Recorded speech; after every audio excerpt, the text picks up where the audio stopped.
अस्सलामुअलैकुम नाज़रीन, मैं हूं आयशा शाहिद और आप देख रहे हैं PSA डिजिटल न्यूज़ चैनल। आइए नजर डालते हैं आज की ब्रेकिंग।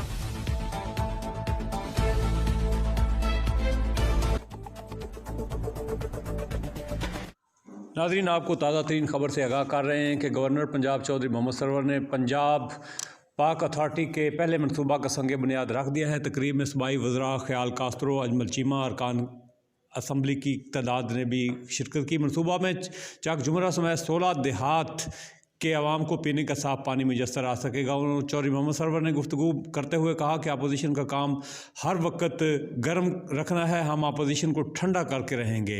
उन्होंने कहा फारग फंडिंग केस के हवाला से जब इलेक्शन कमीशन का फैसला आएंगे तो देखा जाएगा। इलेक्शन कमीशन में नून लीग और पीपल्स पार्टी के भी मामलात हैं, फैसला हुकूमत ने नहीं इलेक्शन कमीशन ने करना है।